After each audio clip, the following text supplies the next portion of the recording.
नमस्कार श्रोते हो. दीपक रेगे कथाकथन चॅनलवर तुम्हा सगळ्यांचं मनापासून स्वागत.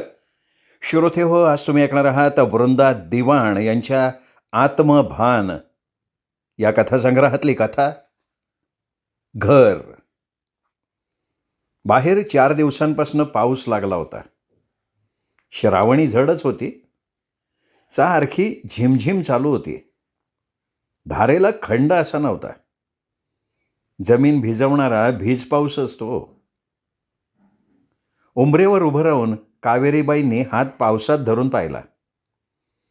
थेंब दिसत नव्हते तरी जाणवत होते. बादलीभर धुणं धुताना आपण भिजून जाऊ हे त्यांना जाणवलं.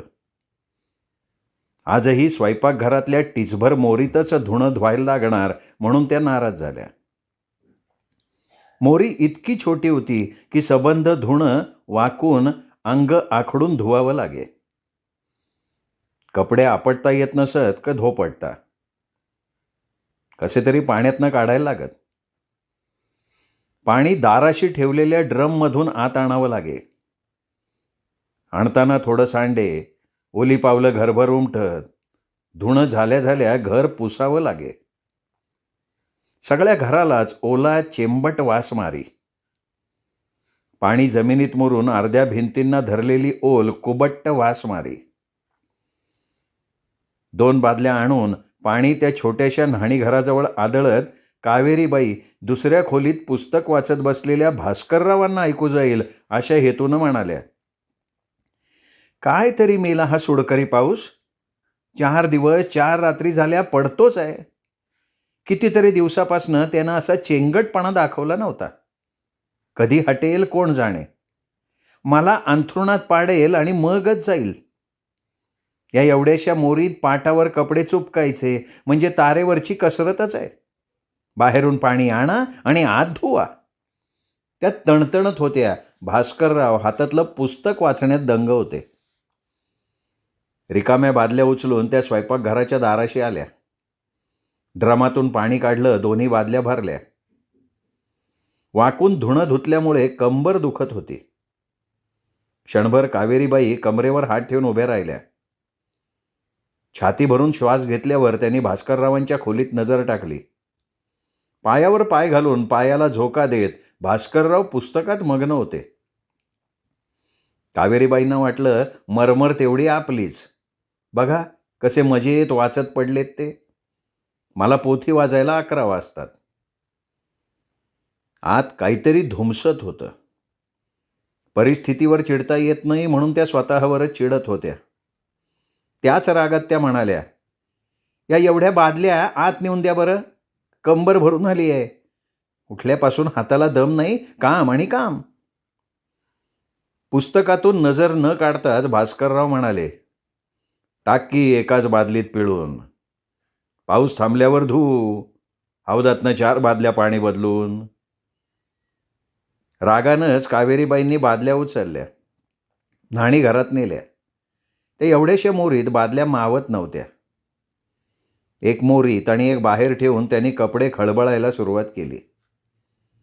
हातून सवयीनं काम होत होतं तरी मन शांत होत नव्हतं. ते बेटं कुरकुरतच होतं. धुणं पिळता पिळता त्या म्हणत होत्या, सगळा सोस मलाच आहे.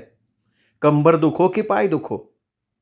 मी नसते तर पारोसेच राहिले असते मेले. पोरांचा एक सोडा पण यांना कळू नये. पहाटे 5 उठते. सडा, रांगोळी, झाडझूड, भांडी, धुणं चालूच आहे. तेवढी बादली आत आणून देता का म्हटलं तर मलाच बोलायला लागले. मायाच कमी झाली आहे. पोरांना आईची माया येत नाही, नवऱ्याला बायकोची. बळी जातो मग माझ्यासारखा एखादा बाकरा. भास्कररावांना कावेरीबाईंचं बडबडणं असह्य झालं. पुस्तक पालथं ठेवून ते उठले. कावेरीबाईंच्या पुढे उभं राहून म्हणाले, हे बघ, ही तुझी नेहमीची सवय आहे. काम करायचं ते करायचं, वरून बडबडत राहायचं. किती वेळेला सांगितलंय, अजूनही सांगतोय. लावून टाक बघू. भांड्याला बाई, धुण्यालाही लाव. पण त्यांच्याशी तुझं पटलं तर ना. उशिराच आली, लवकरच आली, साबणाचं पाणीच टाकलं, असंच केलं आणि तसंच केलं. थकतेस आणि सगळा राग माझ्यावर काढतेस. मुलांच्या शाळा, माझं ऑफिस, कोण रिकाम आहे ग तुला मदत करायला? भास्कररावांनी आपली दखल घेतली म्हणताच कावेरीबाई विरघळल्या. मृदू आवाजात म्हणाल्या, अहो, धुणी भांडी का स्वस्त राहिली आहेत? चांगले 40 रुपये मोजावे लागतात. शिवाय चादरी टाकायच्या नाहीत, बाहेर जायचे कपडे टाकायचे नाहीत, काचेची भांडी धुवून द्या. अहो, मी केलेली काटकसर म्हणजे मी केलेली कमाईच नव्हे का? बचत अशी पैशानंच करायची असते.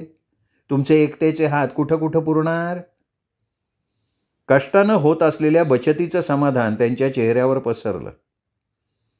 क्षणापूर्वीचा सारा राग, तणतण सारं लुप्त झालं. त्यांच्या हातापायात ताकद आली. समाधानानं भास्कररावांकडे बघत त्या म्हणाल्या, पावसाळ्यात थोडा त्रास होतोच हो. एरवी हे काम म्हणजे सुद्धा करमणूकच आहे. थोडी विश्रांती घेतली की पुन्हा ताजं ताजं वाटतं. भास्करराव तू ऐकणं शक्य नाही अशा आशयाचं हसले आणि कॉटवर जाऊन पडले. पुस्तक उचललं, पुन्हा वाचनात बुडाले. एक एक कपडा झटकता झटकता कावेरीबाई विचार करत होत्या. कपडे वाळत घालताना अपुरी पडणारी काठी त्यांना खुपत होती. कालचे आंबट ओले कपडे खुर्चीवर, फडताळाच्या दारावर, पलंगाच्या दांड्यांवर वाळत होते. झटकलेला प्रत्येक ओला कपडा हा कुठे घालावा हे ठरवतच त्या कपडे एकमेकावर सरकवत घालत होत्या. मध्येच त्यांना आठवलं, त्या टॉवेल हातात घेऊन बाहेरच्या खोलीत आल्या. पुस्तकात घडलेल्या भास्कररावांना उद्देशून म्हणाल्या, अहो, ऐकलत का? नजर पुस्तकातनं न उचलता भास्करराव म्हणाले, आता अजून काय आहे? संपलं नाही का धुणं तुझं? अहो, धुणं वाळत घालून सुद्धा झालं. अहो, परवा अधिकात कारखानेबाईंकडे सवाष्ण म्हणून गेले होते ना, तेव्हा पाहण्यात आलं. काय पाहिलंस तू? हे बघ, आता नवीन काही आणायला बजेट नाही. नवीन काही आणायचं नाही हो. काय सांगत होते मी? हां, आठवलं. कारखानेबाईकडे बाथरूम संडास पुढे हा मोठा पॅसेज आणि तिथे 5 बार लावले होते कपडे वाळत घालायला. धुवून एकदा कपडे दांडीवर पडले की झालं.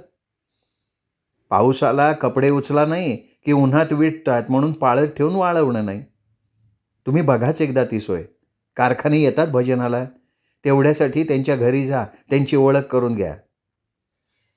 भास्करराव कावेरीबाईंकडे बघत राहिले.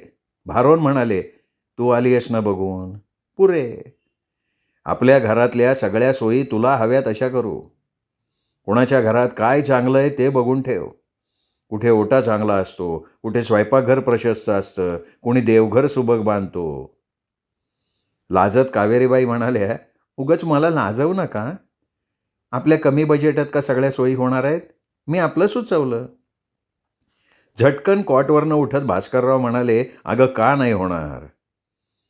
डोकं वापरून बांधलं तर असलेल्या बजेटमध्ये सुद्धा आपण छान घर बांधू शकतो. तोपर्यंत 5-7 वर्षात जगूसुद्धा कमवायला लागेल. अशोकसुद्धा हातभार लावेल. उभं राहिलेलं घर आपल्या सगळ्यांचं असेल असं नाही का तुला वाटत? शकुसुमीची वेळीच लग्न झाली तर 10 वर्षात आपण सगळ्या जबाबदाऱ्या पार पाडून स्वतःच्या घरात राहायला जाऊ. कावेरी, तू ना मला जरा अवधी दे आणि त्याहीपेक्षा मला हिम्मत दे. आशेनं ते कावेरीबाईंचा चेहरा न्याहाळायला लागले. येत्या 10 वर्षात का होईना स्वतःचं घर होणार या नुसत्या कल्पनेनंही कावेरीबाई शहारल्या. सुखानं त्यांच्या देहावर एक लाट थरथरत गेली. स्वयंपाकघरात वळताना त्या मनात म्हणाल्या, एकदा का प्लॉटवरचं घर बांधून झालं की ह्या चाळीत मी हळदी कुंकवाला सुद्धा येणार नाही. वाढलेल्या ओलीमुळे भिंतींना पोपडे धरले होते.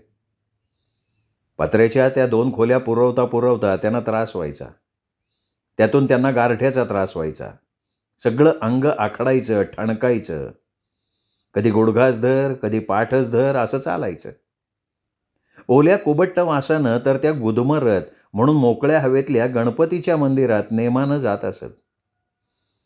10x12च्या 2 खोल्या, जागोजाग सामान, भिंती खिळ्यांनी भरलेल्या, त्याच्यावर पिशव्या, विळी, खिसणी, कद, बरंच काही अडकवलेलं. बाहेरच्या खोलीत आणि आतल्या खोलीत छोट्या कॉट्स, त्याखाली सामानाचे मोठे डबे, जुन्या कापडाचं गाठोडं, मोठी पातेली इत्यादी. त्यांना वाटायचं किती अडगळीचा आहे आपला हा संसार. आपल्याला ही हौस आणि जागा बेताची. नशिबानीच मोजून पदरात टाकलेलं. यांचा तुटपुंजा पगार, 4 मुलं, परवापर्यंत सर्वस्वी अवलंबून असलेले इथेच 2 खोल्यात असलेले सासू सासरे. पैसा पुरवताही कुठल्या तरी वाटेनं संपून जायचा. मग करून दे कोणाला तरी फुलवाती, कोणाला शेवया, कोणाला पापड कुरडया करून दे, कोणाला हातावर शिवून तयार केलेलं बाळ लेणं दे. अडचणींचा विचार करताना त्यांना थांबता येईना. त्यांना वाटायचं मॅट्रिकपर्यंत जरी आपलं शिक्षण झालं असतं तरी आपण शिकवण्या केल्या असत्या. कसंही करून मॅट्रिक झालो असतो तर पुढे हळूहळू पुढची 1-1 वर्ष, पण जेमतेम 5वी-6वी शिकल्या होत्या, त्यातून इंग्रजी येत नव्हतं. एकदा त्यांनी भास्कररावांना म्हटलंही, अहो फार इच्छा आहे शिकायची, पण इंग्रजी नाही हो जमणार. तुम्ही घेता का माझं थोडं? मी बसते मॅट्रिकला. यावर उपरोधिक स्वरात भास्करराव म्हणत, शिकायचं सुद्धा वय असतं कावेरी. आता मुलांबरोबर तुझ्या शिक्षणावर खर्च करणं जमेल का? तुला वाटतंय ग, पण तुला हा अभ्यास झेपेल का? घरातलं तर सगळं तूच करतेस, त्यातून तूही कमावतेसच की. स्वतःच्या विचारात घडलेल्या कावेरीबाईंना वाटे ते कसलं कमावणं, एका नोटेचंही नाही आणि कमावल्याचं समाधान नाही. स्वयंपाकघरात येऊन कावेरीबाईंनी आपलं ताट वाढून घेतलं. सगळं अन्न झाकून ठेवलं आणि त्या विचार करत जेवत राहिल्या.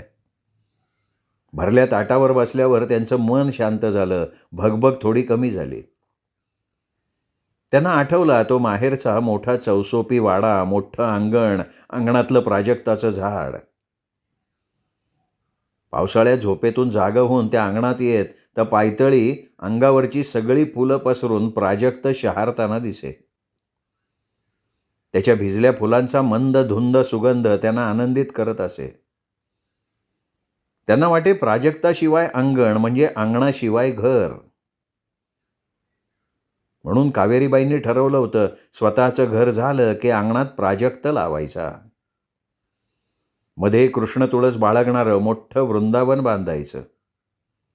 झालंच तर एक एक करत चाफा, कण्हेर, शेवंती, आकाशमोगरी, कुंती, रातराणी लावायची. मोठमोठ्या कुंड्यातनं निरनिराळे गुलाब लावायचे. अंगण कसं फुलांनी बहरून गेलं पाहिजे. प्रत्येक ऋतूत येणारं फूल अंगणात हवंच. पूर्ण उमललेल्या फुलाकडे बघून माणूस आपली दुःख विसरतो. क्षणभर त्या रोपट्याजवळ थांबतो आणि सुखच हुंगत उभा राहतो. अंगणात कुठे कुठे काय काय लावायचं हेही त्यांनी मनाशी ठरवलेलं होतं. भास्कररावांबरोबर नोकरीनिमित्तानं या 2 खोल्यात राहायला आल्यापासनं या 2 खोल्यांविषयी त्यांच्या मनात आकसच होता. वरती काळवंडलेल्या पत्र्याचं छत, मळकट भिंती आणि 10x12च्या 2 खोल्यात पाऊल ठेवताच त्यांना वाटलं इथे आपल्याला सुंदर स्वप्न सुद्धा पडणार नाही. किती ओंगळ आहे ही जागा. अशा घरात राहून माणसाच्या मनाचा, विचारांचा विकास व्हायच्या ऐवजी ते खुरटेल, आतल्या आत आक्रसेल. सगळी आवराआवर करून त्या बाहेरच्या खोलीत आल्या. भास्कररावांना बोलतं करण्यासाठी म्हणाल्या, इतका पाऊस आहे पण मुलांना काही सुट्टीच नाही. जाताना भिजा, येताना भिजा. 4 जणांना छत्र्या घेणं तरी कुठे शक्य आहे हो. हे बघ काही होणार नाही मुलांना. परिस्थिती माणसाची सहनशक्ती वाढवते. 3 दिवस गेलीच ना भिजत जाता येता. एकाला तरी झाली का सर्दी? तुझा जीवच तुटत असेल तर रात्री झोपताना सुंठ मिऱ्याचा चहा दे. दिवसच पावसाळ्याचे म्हटल्यावर किती दिवस सुट्टी देणार? आणि घरी बसून तरी ह्या एवढ्याशा जागेत करणार काय? उलट वैताग. त्यापेक्षा शाळेला गेलेत ते बरं झालं. सतरंजी झटकत कावेरीबाई म्हणाल्या, सकाळी थोडी झड कमी वाटली. म्हटलं काढाव्यात का चादरी धुवायला, तर तासात जोर धरला बिचाऱ्यानी. सतरंजीवर डोक्याला उशी घेऊन पडत त्या म्हणाल्या, बरं झालं तुम्हाला तरी सुट्टी मिळाली पावसाची. हसून मिश्किलपणे भास्करराव म्हणाले, आता भिंतच पडली धाडकन, सुट्टी न देऊन कसं चालेल? उद्यापर्यंत विटा दगड उचलून मांडतील टेबल कामासाठी. गळ्यापर्यंत शाल घेऊन कावेरीबाई भास्कररावांकडे तोंड करून पडल्या. त्यांच्याकडे एकटक बघायला लागल्या. मनातले घरासंबंधीचे विचार काही जात नव्हते. अर्धवट स्वतःशी आणि अर्धवट भास्कररावांना उद्देशून त्या म्हणाल्या, तेव्हा घेतला तो प्लॉट घेतला. आता आपल्याला काही घेणं जमलं नसतं. एकानंतर एक आहेतच मुलांच्या जबाबदाऱ्या. या चक्रातून काही सुटका नाही. मोठ्या दोघांची शिक्षणं होतात न होतात तोच पोरी लग्नाला आलेले असणार. कसं होणार पैशाचं ते देव जाणे, पण काही झालं तरी प्लॉट विकायचा नाही. पुन्हा घेणं होणार नाही. जागा असून घर बांधणं जमत नाही. जागा विकली तर ह्या जन्मी घर बांधणं होणार नाही. जागा आहे तोवर आशा आहे, कष्ट उपसण्यात उत्साह आहे. खरंच कधी कधी मनोमन वाटतं की या अनंत अडचणीतून सुद्धा काहीतरी मार्ग निघेल आणि घर होईल. त्यासाठी का रोज गणपतीला जातेस तू? दुखऱ्या जागेवर धक्का लागावा ना, तसं कावेरीबाईंना झालं. त्या गलबलल्या. अंथरुणावर उठून बसत म्हणाल्या, त्यासाठीच असं नाही हो, पण गणपतीच्या निमित्तानं बाहेर पडायला मिळतं. इथे वाड्यात जीव गुदमरतो माझा. वाणी, मराठा, गुजराती, मारवाडी, वाडाभर जातीचं कडबोळं आणि सगळेच कसे परिस्थितीशी झगडणारे, आहे त्यात समाधान मानणारे. सकाळ संध्याकाळ वाडा म्हणजे कार्यालय होतं. मुलांचा गोंधळ, आयांचं ओरडणं नको नको वाटतं हो. इतक्या बिऱ्हाडात एकच नळ, एकच संडास. जगायचं म्हणून जगायचं. मी तर दिवस मोजतीये. वाड्यात शेवटच्या खोलीत आलेला केरळी त्यांना आठवला. त्याची नजर आठवली. त्याचं ओशाळवाणं हसणं आठवलं. बायकांच्याकडे रोखून बघणं टोचलं आणि त्या एका तडफडीनं म्हणाल्या, जगू कमवायला लागला ना की घर बांधायला घ्यायचं.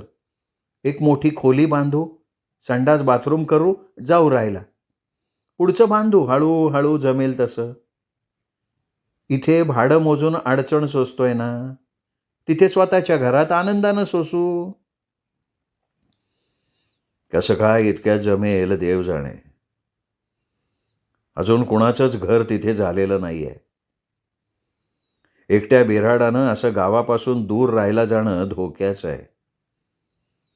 एक दोन घरं होऊ देत, शेजार झाला की करू विचार. भास्करराव गंभीरपणे म्हणाले. पण आपण इतक्या आवेगानं बोलतोय आणि भास्करराव थंडपणे विचार करतायत म्हणताच चिडून कावेरीबाई म्हणाल्या, तुम्हाला फार धीर आहे हो, मला नाही राहावत. तू म्हणजे ना एखाद्या गोष्टीचा ध्यासच घेतेस. तुझ्या मनानं एखादी गोष्ट मनावर घेतली की ती हवीच, आणि हवी म्हणजे हवीच. जहर ओकावं तसं कावेरीबाई म्हणाल्या. तुमचा जन्म वाड्यात राहून गेला हो. मी अर्ध आयुष्य मोठ्या चौसोपी वाड्यात काढलंय. कुणाची वाईट नजर नाही, कलकलाट नाही. हवं तिथे बसा, कितीही जागा वापरा. इथे कसं मनालाच कुंपण पडल्यासारखं वाटतंय. आणि स्वतःचं हक्काचं घर नको. म्हटलंच आहे ना, लग्न आणि घर केल्याशिवाय होत नाही. थोडं ओझं पेलायची ताकद ठेवायलाच हवी. पैसे साठवून का लग्न होणार, का घर बांधणं जमणार? पुस्तकात खूण ठेवत भास्कररावांनी पुस्तक मिटून ठेवलं आणि म्हणाले, अगं मी नको का म्हणतोय. बांधू की, घर बांधायचंच आहे. त्याशिवाय का जागा घेऊन ठेवली आहे?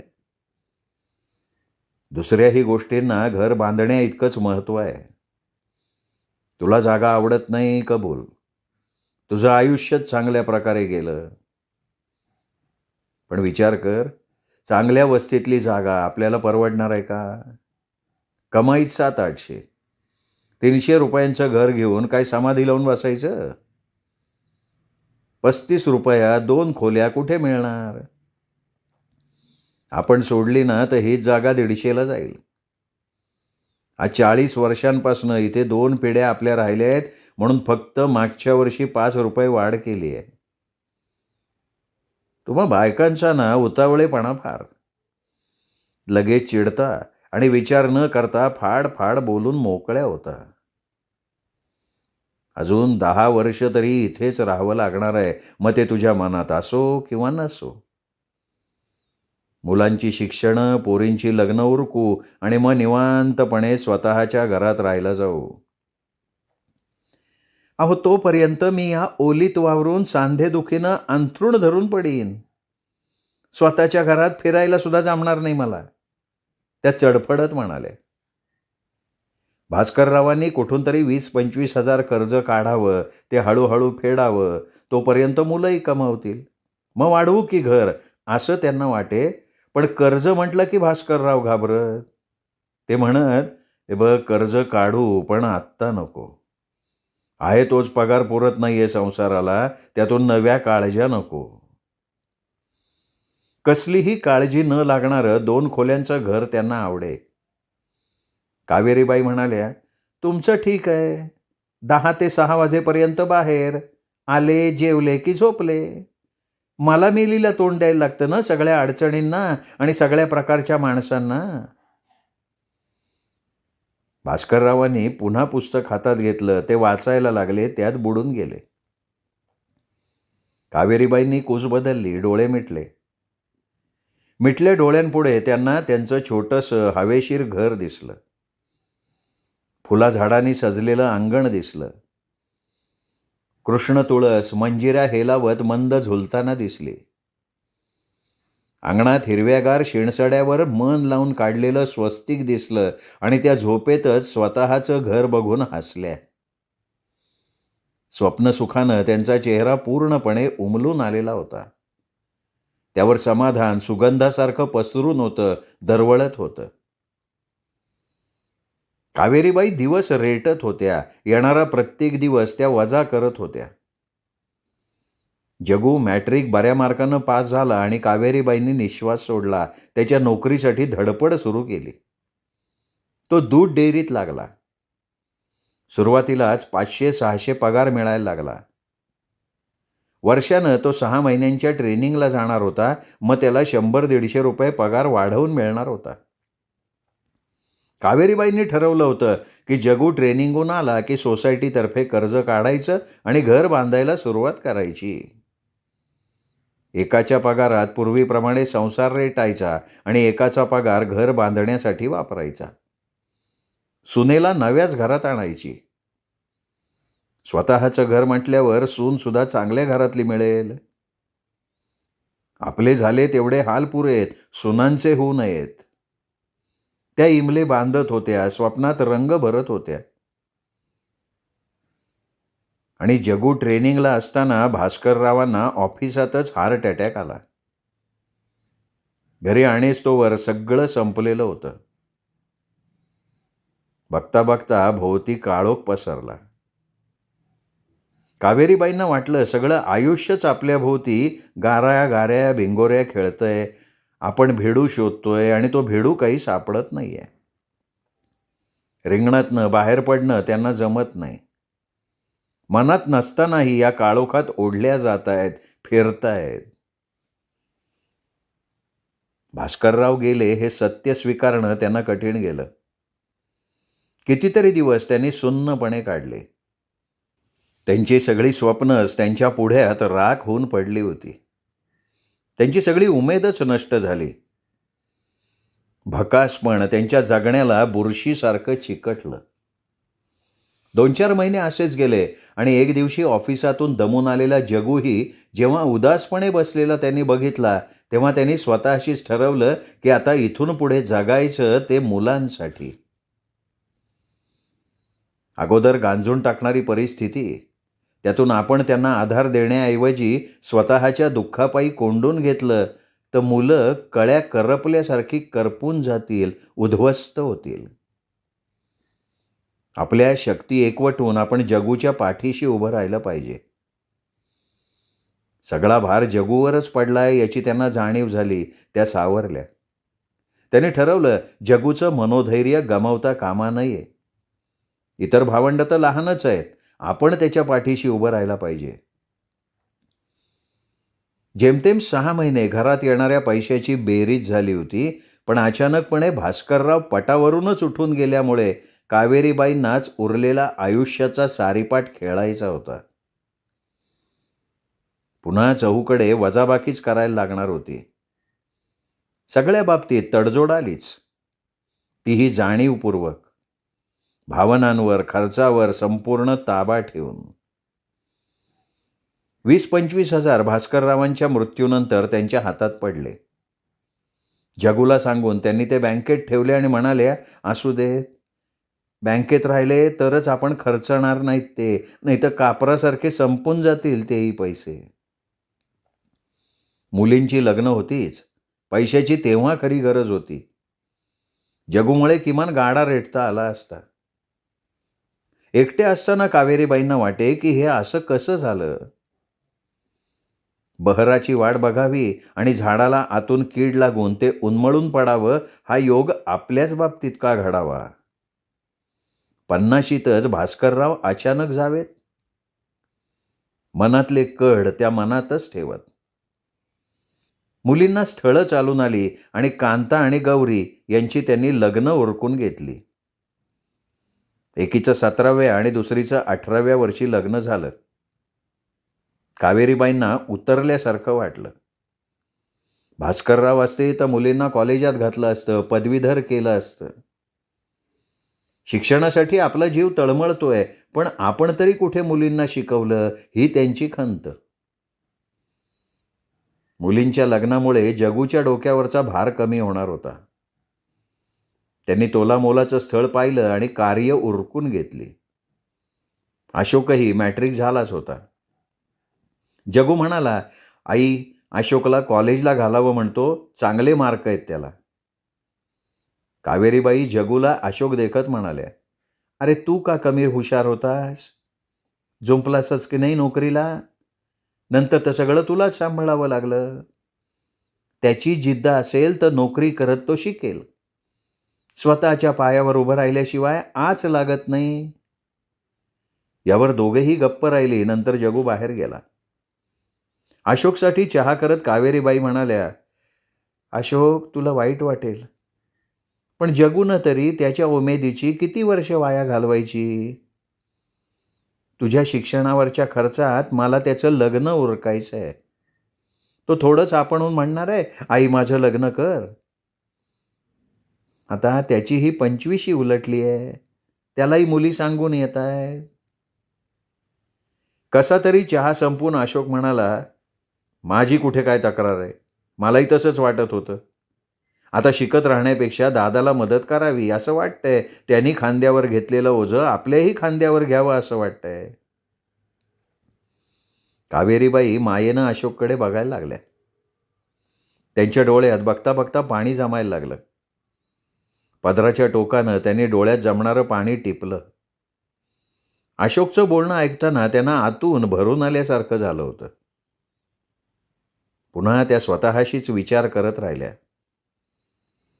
एकाच घरात अशोक आणि जगूच्या बायका नांदतायत, नातवंड आपल्या भोवतीभोवती करतायत आणि आपण आपला सुरकुतलेला हात त्यांच्यावरनं फिरवतोय. वाट्याला आलेलं सुखच स्पर्शानं आजमावतोय. कावेरीबाईंनी मुली बघण्याचा सपाटाच लावला. शेवटी जोशींची संध्या त्यांना आवडली. लग्न जमलं. जगूचे 2चे 4 हात झाले. घराच्या दगदगीतून, काबाड कष्टातनं कावेरीबाईंची सुटका झाली. हळूहळू संध्यानी सगळं अंगावर घेतलं. घरात नवेपणा आला. कामात दंग असलेल्या संध्याकडे बघून कावेरीबाईंना वाटे, ज्या घराला आपण सुरुवातीपासूनच उबगलो होतो, ते घर सुनेनी आनंदानं स्वीकारलं. ती पूर्णपणे रमली. अंगावर सासूची, दिराची जबाबदारी असूनही समरसली. सासरची माणसं आपली केली, परिस्थिती स्वीकारली. आपण नेमक्या इथेच कमी पडलो. त्यामुळे कायम आपल्याला आठवत राहिला तो आपल्या माहेरचा वाडा, तिथली आर्थिक स्थिरता. काय आहेपेक्षा काय जवळ नाही याचंच आपण जास्ती भान ठेवलं. संध्याचा विलक्षण मनस्वी स्वभाव बघून त्या म्हणत, संध्या, यांनी बघायला पाहिजे होती हो तुला. वाडाभर सुनेचं कौतुक करत फिरले असते. शेवटपर्यंत तडजोड करण्यातच शक्ती कामी आल्या ग. कुठे 4-6 महिने जगू कमवायला लागला तो ते गेले. यावर संध्या गप्प बसे. काय बोलावं तिला कळत नसे. जेवणं आटोपून मुलगा सून यांच्याशी कावेरीबाई बोलत होत्या. तो मध्येच कायचं महत्वाचं आठवून जगू म्हणाला, कालपासनं ना तुम्हा सासू सुनेला एक बातमी सांगायची राहून जाते बरं का. कुठली रे? कावेरीबाईंनी विचारलं. जगूचा आवाज थेट भास्कररावांच्या आवाजासारखा झाला होता. बोलताना त्याचे होणारे हातवारे, अंगविक्षेप थेट भास्कररावांसारखे होते. पलंगावरनं उठून जगू आईच्या जवळ येऊन बसला आणि म्हणाला, आनंदाचीच बातमी आहे, ऐका बरं दोघेही. आवंढा गिळून जगूनं दोघींकडे बघितलं. त्याची गळ्याची वर आलेली गाठ खालीवरती झाली. तो बोलत नाही बघून संध्या डोळ्यातनं हसत होती. जगूलाही ते जाणवलं. तो म्हणाला, गब्बस ग, हसतेस काय? आई, अगं तुला सांगायचं विसरलो, सोसायटीने कर्ज मंजूर केलंय. सोसायटी 50,000 देणार. लग्न खर्च वजा जाता 10,000 बँकेत आहेत, ते घरासाठी वापरू. चालेल? करू का घर बांधायला सुरुवात? तुझं काय म्हणणं आहे सांग. पटकन कावेरीबाई म्हणाल्या, अरे त्यात मला मेलीला काय विचारतोयस? चांगल्या कामासाठी कुणाला विचारत बसू नये. बोलून कावेरीबाई एकदम गंभीर झाले. स्वतःशीच बोलावं तशा म्हणाल्या, अरे पक्षी सुद्धा घरटी बांधून राहतात रे. जनावरं सुद्धा आपण गोठ्यात बांधतो, त्यांना छत देतो. मग माणसाला का नाही वाटणार स्वतःचं घर असावं असं? ते स्वाभाविकच आहे ना. जगू दुसऱ्या दिवशी म्हणाला, आई, आपल्या घराचं नाव आशीर्वाद ठेवायचं. बाबांच्या आशीर्वादानंच घर बांधून होत आहे. आतली भगभग कशी कोणास ठाऊक शांत झाली. कावेरीबाईंना रात्रभर झोप यायला लागली. मरगळलेल्या मनाला उभारी आली. वठलेल्या झाडाला पालवीच फुटली होती अचानकपणे, ध्यानीमनी नसताना. भास्कररावांच्या माघारी का होईना स्वतःचं घर होतंय याचं त्यांना समाधान वाटे. आपण भोगलं ते मुलांच्या वाट्याला येणार नाही म्हणून त्यांना बरं वाटलं. नातवंड वाढतील ती स्वतःच्या घरी. अशोकची बायको येईल ती स्वतःच्या घरात. कामावरून जगू परतला की कावेरीबाई त्याच्याजवळ बसून विचारत, कुठवर आलं रे बाबा कामाचं? भिंती चढल्या का? फरशी बसवली का? पुढे पुढे तर जगू आपणहून सांगायला लागला, आई, आज दारं खिडक्या बसवल्या, फरशी बसवून झाली, स्वयंपाकाचा ओटा लांबलचक केलाय. कावेरीबाई म्हणाल्या, बरं का जगू, झोपाळा बसव हं अंगणात. मुलांना आवडतो अरे झोपाळा. असला की खेळतात. बायकांनाही गप्पा मारता येतील चांदण्यात बसून. जगून अंगणात झोपाळा बांधला. कावेरीबाई कुठून कुठून फुलझाडांची रोपं आणायच्या, नव्या घरात लावायला द्यायच्या, तोही न्यायचा. घर जसजसं आकार घेत होतं तसतसा जगूला घरी यायला उशीर व्हायला लागला. रात्रीचे 9-10 वाजायचे त्याला परतायला. कावेरीबाई त्याची वाट बघायच्या. किती दमतो हा म्हणून स्नेहाळ नजरेनं त्याच्या थकल्या देहाकडे बघायच्या. मध्येच म्हणत, जगू, अरे इतके दिवस दम काढलास, आता घाईघाईत सगळं का करतोयस? 2-4 महिने इकडे का तिकडे? धावपळीनं आजारी पडशील रे. किती राबतोयस? 30 वर्ष काढली, तिथे एखादं वर्ष काढणं अवघड आहे का? जगू म्हणाला, वास्तुशांतीचा मुहूर्त सुद्धा काढलाय, मग घाई नको का करायला? तिथे राहायला जायच्या अगोदर सगळं सज्ज पाहिजे, लाईट, नळ, सगळं. इतकी वर्ष चालवून घेतलंय ना, आता सगळ्या सोयी हव्यात, किमान स्वतःच्या घरात तरी. येतेस का माझ्याबरोबर उद्या घराकडे? बघ अजून तुला काय हवंय नकोय ते. नको रे बाबा, तिथे जायचं ते राहिलाच, मी ठरवलंय तसं. यावर जगू गप्प राहिला. आठवून कावेरीबाई विचारत, ओटा उभ्यानं स्वयंपाकाचाच बांधलाय ना रे. माझा तर सगळा जन्म खाली बसून स्वयंपाक करण्यात गेला. या घरातल्या ओलीनं मला सांधेदुखी मात्र दिली आहे. जगूला आईनं उपसलेल्या कष्टांची जाणीव होती. कावेरीबाई असं काही वर्मावर बोट ठेवून बोलायला लागल्या की तो अस्वस्थ व्हायचा. उरलेले 4 दिवस तिने स्वतःच्या घरात काढावेत असं त्याला वाटत होतं. स्वतःच्या घराचा तिने आयुष्यभर ध्यासच घेतलेला होता ना. एक दिवशी त्या म्हणाल्या, जगू तिथे राहायला गेलं ना की टेबल घे बाबा जेवायचं. या दुमड खुर्च्या वापरू जेवायला. अरे जगू, शोकेस केली आहे का रे? अरे संध्याला काय काय करायचा नाद आहे, ठेवता येईल आरशाच्या कपाटातून. कावेरीबाईने इतके दिवस कल्पनेत स्वतःचं घर कैक वेळा पाहिलं होतं. आता ते तयार झालं होतं, मूर्त स्वरूपात अवतरलं होतं. कल्पनेतल्या आणि वास्तवातल्या घरात फारसा फरक पडू नये ही त्यांची तळमळ असायची. म्हणून त्या जगूला वारंवार सूचना देत होत्या. काय झालंय, काय असावं याचा आदमास घेत होता. 1 वर्षाचा काळ कसा गेला कळलंच नाही. शेवटी वास्तुशांतीचा दिवस ठरला. किती पानं जेवणार त्याचा अंदाज बांधला गेला. नातवाला पुढ्यात घेऊन कावेरीबाईंनी जात्याने लक्ष घातलं. संध्याच्या मदतीनं खूप कामं उरकली. 8 दिवसांची रजा घेऊन अशोक आला. मुली आल्या. नातवंडांनी ते 2 खोल्यांचं घर भरून गेलं. हळूहळू एक एक सामान नवीन घरात जायला लागलं. खुर्च्या, पलंग, गाद्या, भांडी, डबे. 2 दिवसांपासून संध्या नव्या घराकडेच होती. इतकी पानं जेवणार, मग तयारी पाहिजेच ना. सामान जातच होतं. घर ओकं ओकं वाटायला सुरुवात झाली. ज्या घराला 30 वर्ष नावं ठेवून संसार केला त्या घराविषयी कावेरीबाईंच्या मनात अनुकंपा निर्माण झाली. त्यांची 4ही मुलं याच तोकड्या जागेत खेळली, वाढली. नकळत त्यांचं मन भरून आलं. सामान ठेवायला जागा न पुरणारं घर उदास वाटायला लागलं. खोल्यांमध्ये आवाज घुमायला लागला. आपलं सामानच जास्त म्हणून जागा पुरली नाही. ज्या घराचा आपण सतत तिरस्कार करत होतो ते घर आपल्या नकळत आपल्यात किती खोल रुजलं होतं याची त्यांना जाणीव झाली. निरोपाला वाड्यातली सगळी मंडळी जमली. लहान मोठी मिळून 50-60 जण. इतक्या जणांशी पटत नसूनही असा कुठला धागा मागे राहिला की सगळेजण निरोपाला जमले. वाड्यात आवर्जून यायचा सगळेच आग्रह करायला लागले. एकेकाचा निरोप घेता घेता अर्धा तास लोटला. अशोक सायकलवर आला. म्हणाला, सामान तर सगळं तिकडे गेलं, आता कशासाठी थांबली आहेस? चल लवकर, सगळे वाट बघतायत तुझी. सायकल मारून त्याला धाप लागली होती. कावेरीबाईंचा मात्र पाय निघेना. पायात काहीतरी घोटाळत होतं. टांगा हल्ला आणि त्या मूक झाल्या.